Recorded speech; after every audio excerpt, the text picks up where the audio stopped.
bueno, reacciones políticas previo a contarte algo más del decreto del presidente Javier Milei. Ah, claro, tengo las cosas grabadas. Vení, Cristian, por favor, después. Vamos a hablar de justamente el decretazo del presidente de la Nación que concretamente nombró en el día de ayer, cerca de las 5 de la tarde, a los jueces García Mansilla y también a Ariel Lijo, quizás el más probablemente resistido por todos los sectores políticos. Finalmente, como había trascendido este día martes, Milei firmó estos decretos para designar en comisión a Ariel Lijo y a Manuel García Mansilla como jueces de la Corte Suprema. El presidente ha tomado la determinación de designar en comisión a los doctores ya nombrados como jueces de la Corte Suprema de Justicia de la Nación hasta la finalización del próximo periodo legislativo, con el objetivo de normalizar el funcionamiento del máximo tribunal judicial de nuestro país, el cual no puede llevar a cabo su rol con normalidad con tan solo 3 miembros. Durante el mencionado plazo, esta administración continuará con el trámite legislativo para que la Cámara Alta ejerza sus atribuciones y preste los correspondientes acuerdos a los pliegos. El Gobierno Nacional no tolera ni tolerará que los intereses de la política se impongan por sobre los del pueblo argentino. Bajo ninguna circunstancia, es lo que se anunció desde el comunicado puesto por Oficina del Presidente, que no es el comunicado oficial, no es un comunicado oficial. La Oficina del Presidente no está oficializada como tal, sino como justamente una manera de poder transmitir de manera más directa las acciones del gobierno. Bueno, el comunicado también ha tenido algunas repercusiones políticas.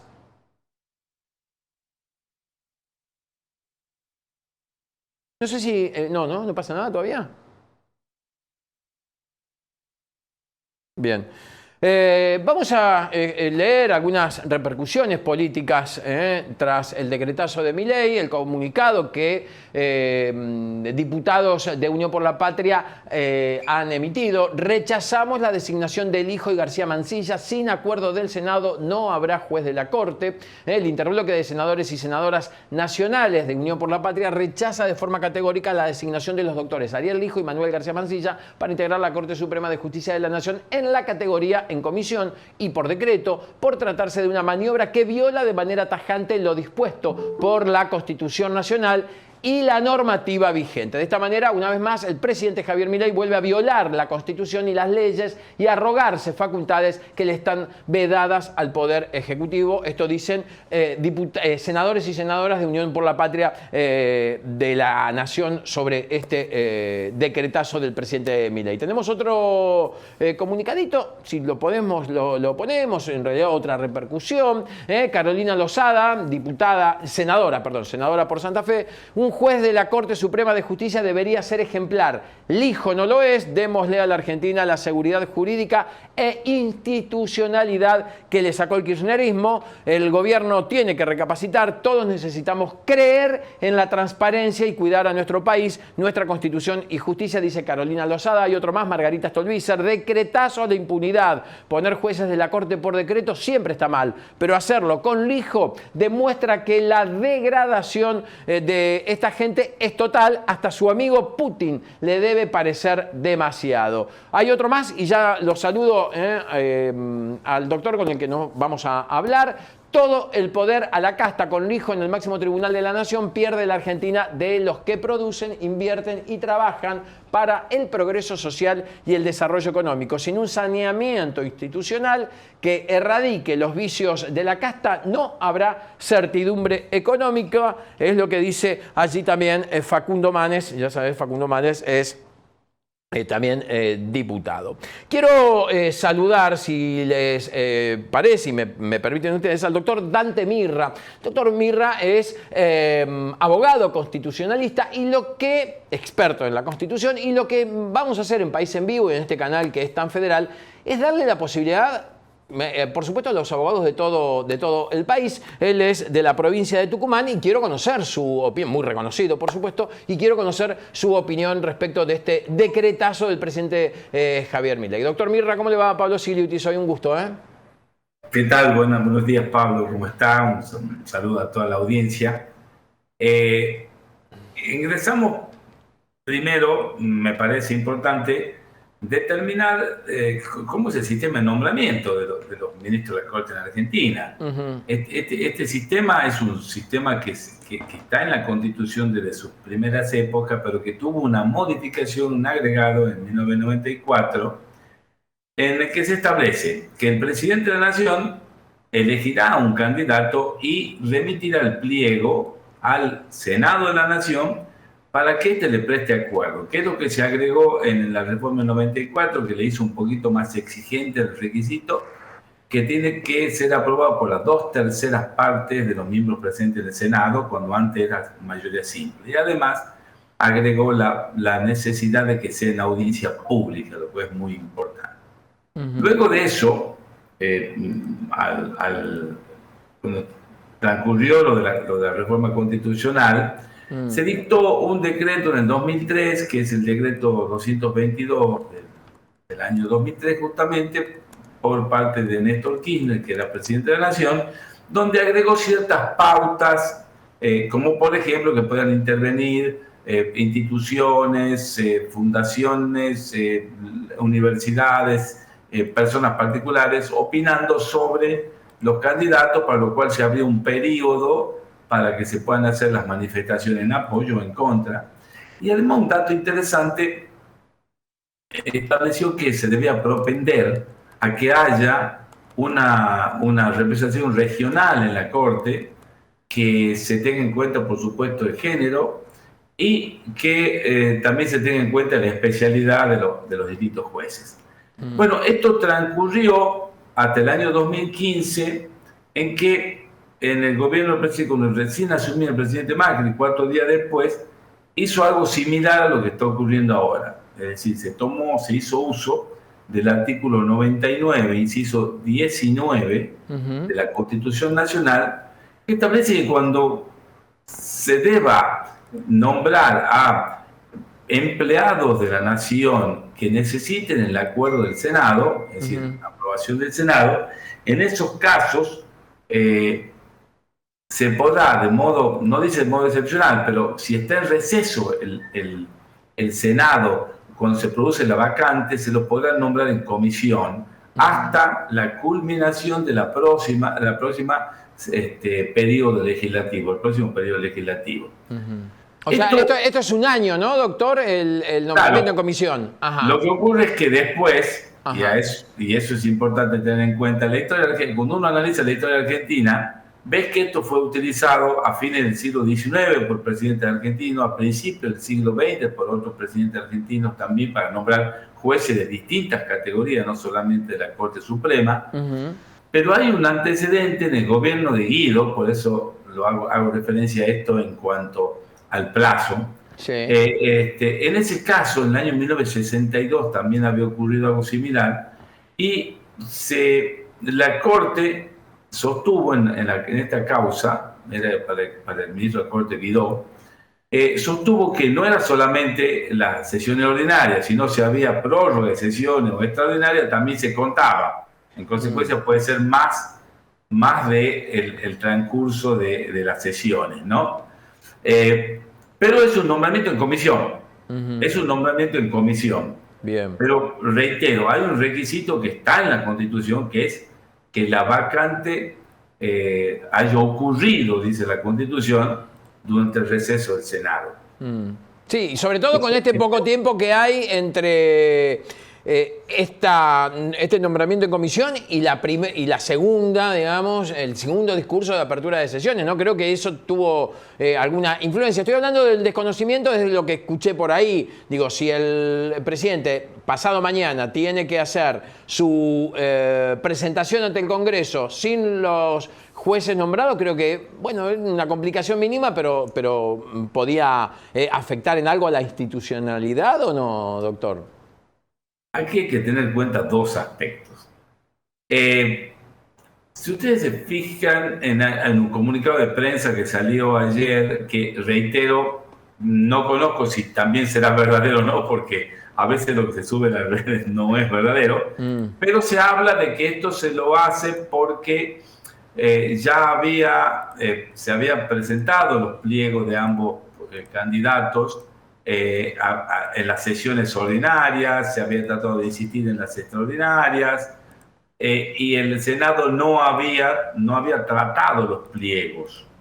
Y ahí se habla de institucionalidad. Claro.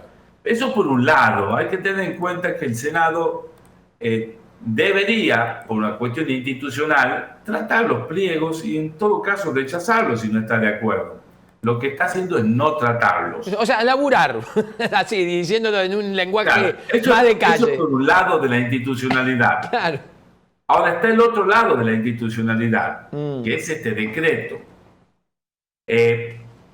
Si yo interpreto que el Senado desde el principio de año no está tratando los pliegos, por ahí puedo interpretar en esa amplitud que el Senado no quiere prestarme el acuerdo para esos candidatos y yo podría retirar y presentar otros.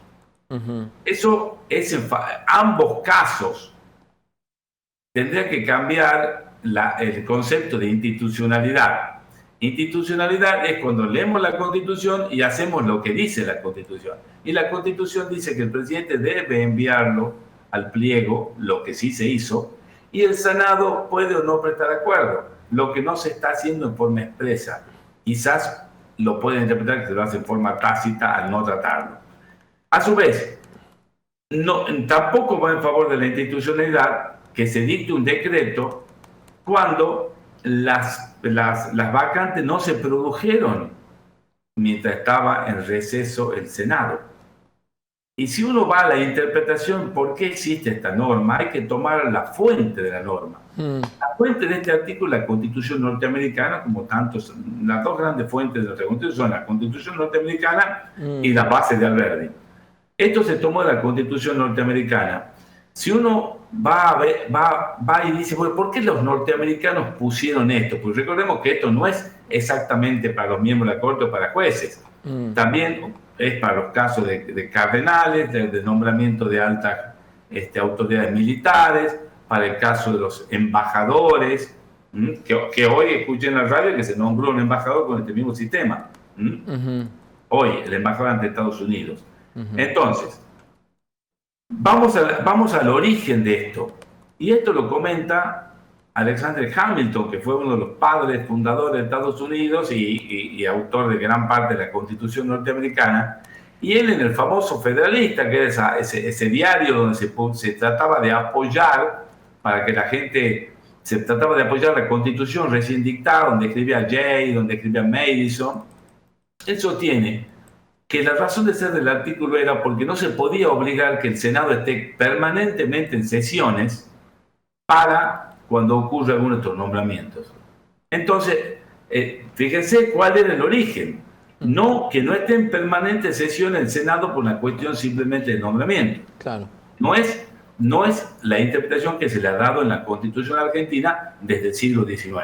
Claro. Ahora, que desde el siglo XIX se venga utilizando esto, porque también lo utilizó Alfonsín al principio de su mandato, en situaciones distintas, por supuesto, habían renunciado la mayoría de los jueces que habían sido nombrados por el gobierno de facto, entonces había un gran vacío y decían, bueno, hay urgencia, pero el artículo, reitero, no dice urgencia, dice que se produzca la vacante en el receso del Senado, lo que es totalmente razonable. Sí, pero aparte digo, Oficina del Presidente, que es la cuenta de Twitter, que no es oficial, pero es la que usan para comunicar todo, lo aclara permanentemente. Digo, dicen hasta que el Senado trate el pliego, o sea, lo dice varias veces. Por ende, también me suena, opinión personal que no le importa a nadie, pero lo tengo que decir, también la oposición se agarra solo de esta cuestión de nombrar a los jueces por decreto, como pasó con Macri, ¿no? En 2016, ¿se acuerda, doctor? Que claro, pero Macri, los dos candidatos de Macri, ajá, Rosati y Rosenkrantz, sí, no quisieron asumir por decreto y terminaron siendo nombrados con un acuerdo 6 meses después. Claro. Ahí está. Aquí, si buscamos la institucionalidad de ambos lados, Ajá. el Senado debería tratarlo en la primera sesión.